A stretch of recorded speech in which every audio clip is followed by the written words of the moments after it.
Hello guys, welcome back to my channel. It fully looks like I'm wearing pajamas, but this is like something you're meant to wear outside. But today we're gonna be doing a language video, which is not something that has been very common lately, but I definitely want to get more into it. I really would love to honestly make my channel 25% about languages because I love learning languages so much, and you can't see that through my channel. Like, my channel doesn't portray that at all. This is just kind of a video to show you guys like the different methods that I use to study, and the 4 languages that I'm studying are all at different levels, so you're kind of gonna see like how I study an advanced language, how I study an upper intermediate, how do I study an upper beginner, and how do I study a complete beginner language. Also, before we jump into the video, I'm gonna let you guys know what language I'm studying, and then I'll let you know what my history is with that language when I'm specifically talking about it. So the 4 languages I'm currently studying are Spanish, Russian, Korean, and Mandarin Chinese. And also, I wanted to mention that this video is sponsored by ExpressVPN, but I will tell you guys a little bit more about them later on in the video. I have a list on my phone of like all the different ways I study each language, so if you keep seeing me look at my phone, it's because my memory ain't that great, you know? So the first language I'm going to talk about is Spanish. I have like a long history with Spanish, but not really. I grew up with a lot of Spanish family. I visited Spain every year of my life, so my whole life I've been in love with Spanish, but I didn't really speak it until 2 years ago when I moved to Spain, not knowing any Spanish, because I decided I wanted to do an exchange year and live with my cousins for a year. During my year in Spain, I really didn't speak that much, but as soon as I came home, everything clicked. And when I came home, my language learning journey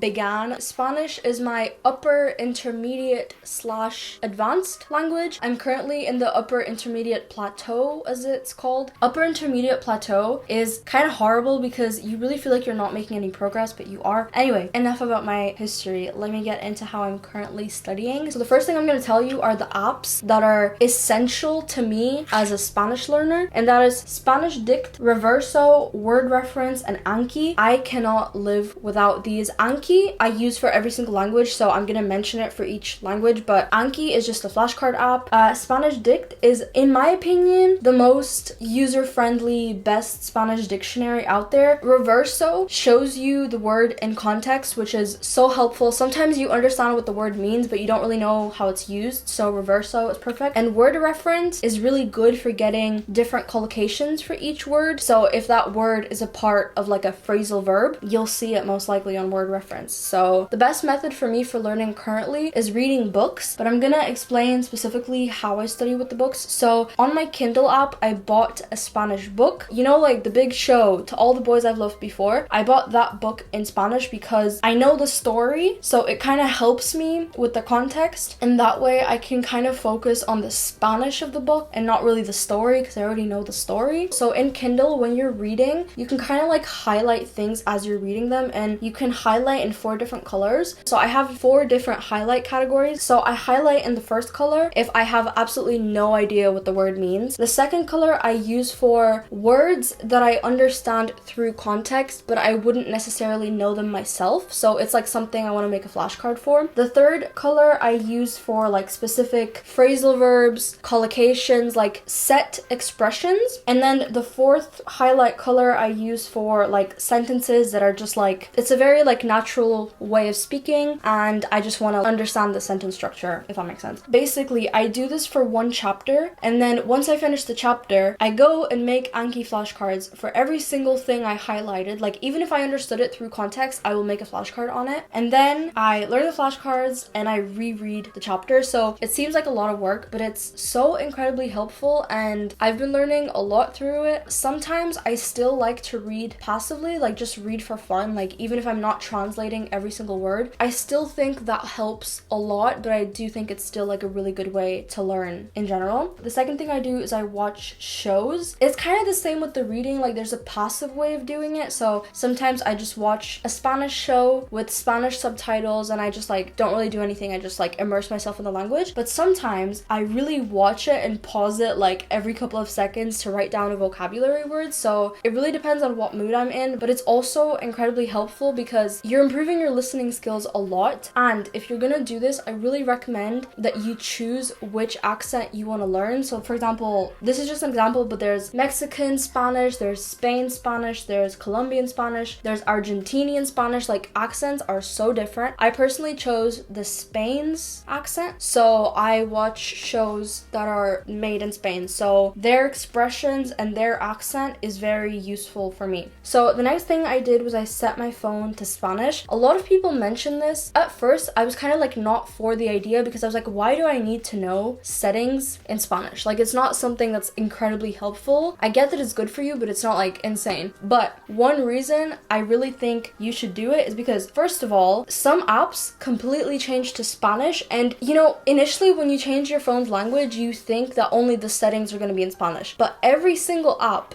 everything is in Spanish. So I kind of agree, like I think it helps you a lot. Second of all, Siri is in Spanish. You can literally have a conversation with Siri. Like, if you're too scared to practice with a real person, you can literally speak to Siri. Third of all, on Twitter, whenever I look at any hashtags or anything, all the tweets that they show me are Spanish people tweets. Like, I don't know how it happens, but it's like they filter out the English. But I mean, I can still find the English if I want, but they show all the Spanish tweets first, which at first I was like, I kind of don't like this, like I'm uncomfortable. But then I realized, like, the fact that I'm uncomfortable just means I have a long way to go. And now, like, anytime I see a tweet in Spanish, I just read it and boom, like that's already a little bit of practice. The next thing I do, I don't do this all the time, but I really truly want to. It's just difficult. Anytime I need to search anything, I try search it in Spanish. So like, if I don't know how to do something in Final Cut Pro, if I don't know how to find something on Instagram, I will Google it in Spanish, and it's just super helpful. And then the next thing, for grammar, I don't really practice grammar as much anymore, maybe because I've been learning for such a long time, but for grammar, I use Closemaster, which is like an app. I don't really, it's like you learn through context, but for grammar, I really like it because they have some flashcards where it's like, not flashcards, but like example sentences where you have to figure out if you put por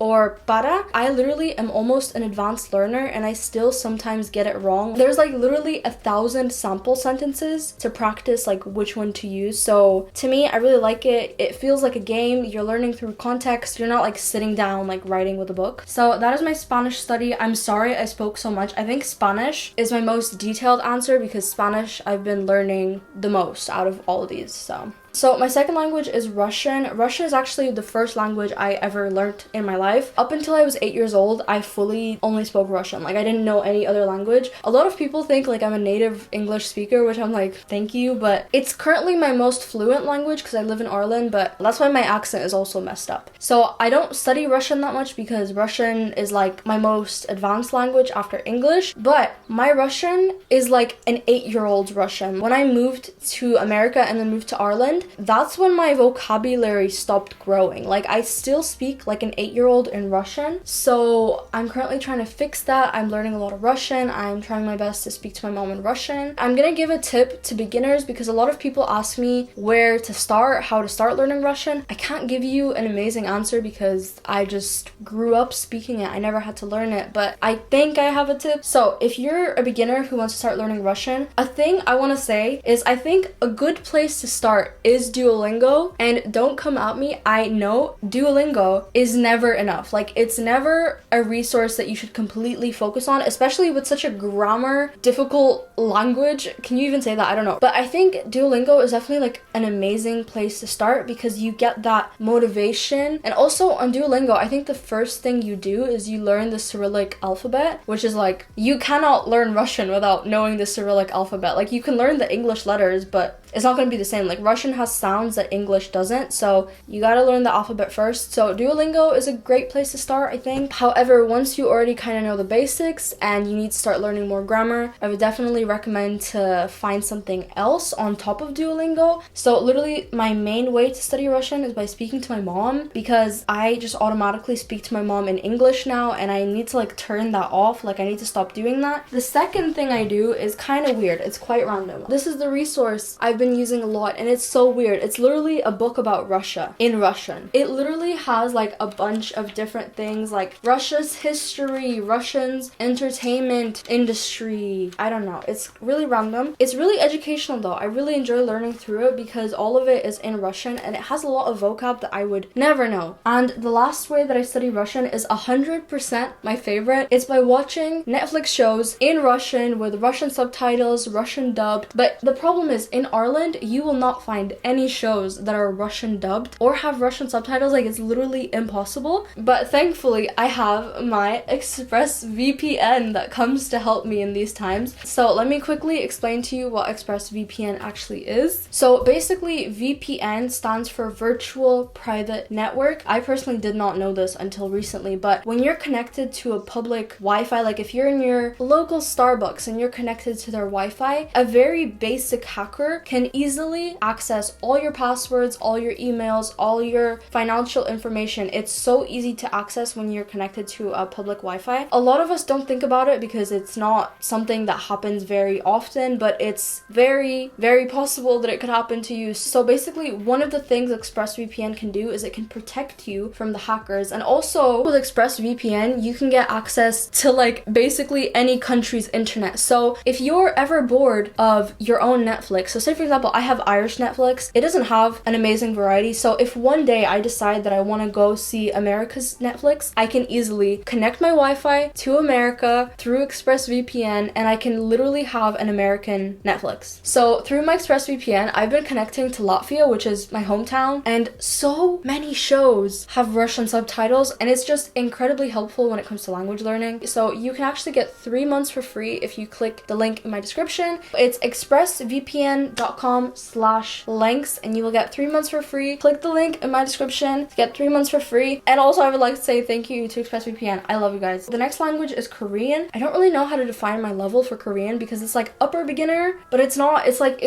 anywhere near intermediate. The interest to learn the language initially came from K-pop and K-dramas. You know, whoa, could never guess that, but a lot of people will be disappointed. I'm really not into K-pop anymore. Like, I will listen from time to time to like Chungha, but really not that into K-pop anymore. Don't really watch any K-dramas, but now I am like completely obsessed with the language. So I'm still studying it. I have a lot of books, but I'm not really learning it for understanding K-dramas because I don't really watch them anymore, but I do watch them for language learning, but like solely for that. Basically, if you're learning Korean, Naver will become your best friend. I think Naver is like the Korean Google, like they have Naver everything. You need Naver Webtoon, Naver Dictionary, Naver itself. Naver Webtoon has like a bunch of comics which are really easy to learn with. Naver Dictionary is just a dictionary, whoa. Naver is just like Google, but there's a lot of blogs and stuff, so if you have like a higher level, you can learn a lot through like just like random things that are trending. Next thing is HelloTalk. HelloTalk is like an app to talk to people from another country to like exchange languages. And Lingodeer is another one. It's kind of similar to Duolingo, but let me actually get into my first point. If you're starting to learn Korean, I really recommend to start with Lingodeer. For Korean, Chinese, and Japanese, Lingodeer is 100% better than Duolingo. Like, it's just so different for Asian languages. I don't know why. My next resource, which is talktomeinkorean.com. If you are learning Korean, talktomeinkorean.com is your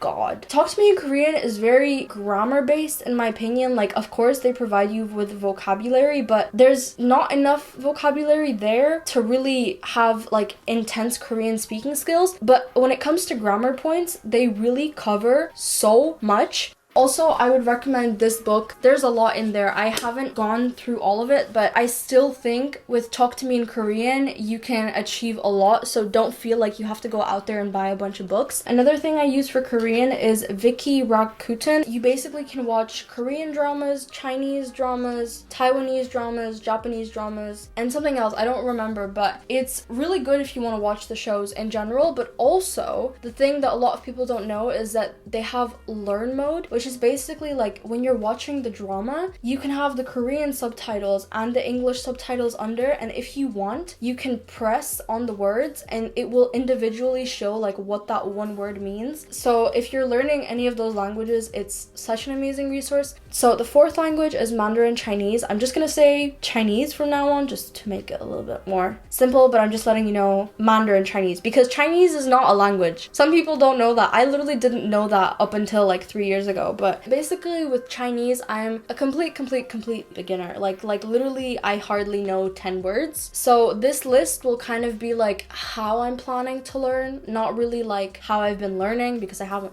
learned much, but I kind of have a plan that I'm gonna follow. I'm planning to use these 3 apps the most: Hello Chinese, Lingo Deer, and Chinesey. I think Hello Chinese looks really good. I've heard so many incredible reviews about it. It's like, once again, I'm like comparing it to Lingo Deer and Duolingo because they're all similar. But the thing is, Hello Chinese is specifically only for Chinese. So obviously, you know, it's more in depth, I feel like. Lingo Deer, once again, it's like Duolingo, but it's better with Asian languages. And then Chinesey is like a better way to remember characters basically because they show the characters in like a picture format, if that makes sense. I don't know, but very excited to use them. Also, another thing I'm going to be using is I'm going to be watching Peppa Pig on YouTube. That's so random and so specific, but I found episodes on YouTube where it's Peppa Pig and it's fully in Mandarin, and they have the Mandarin subtitles and the English. And honestly, a lot of people say like don't bother learning with cartoons for children because you're gonna get bored and you're gonna get demotivated. But I kind of love watching children's cartoons, like even if it's like the stupidest story based on absolutely nothing, I love it. I'm like all for Peppa Pig. Like I will watch an hour of Peppa Pig if I have to. And then another thing I'm doing specifically for Chinese, as I mentioned in the beginning of the video, Anki is what I use for all my vocabulary. I know I didn't mention it for every language, but I'm just letting you know now. Every single language is mostly Anki. Like I'm using Anki, like literally 40% of my study is all Anki, which is like a flashcard app. So one thing specifically for Chinese is that when I'm like going through my vocab for Spanish, I don't always bother saying the word out loud. Like if I'm doing Korean, I won't always like pronounce the word as I'm learning it. With Chinese, it's all about the tones. I am just scared of one day getting the tones wrong on some word and like accidentally insulting someone. So I'm trying to focus a lot on the tones. So yeah, I cannot give a lot of tips for Chinese. I am literally a baby. I'm a beginner. So if you have been learning Chinese for a long time, or if you know like any good resources, let all of us know below. Like if anybody's learning Chinese in here, like we can all help each other. Thank you guys for watching. Make sure to check out the 3 months for free of ExpressVPN. Let me know what languages you want to learn, how you're learning them. Thank you for watching. I love you all so much, and peace out.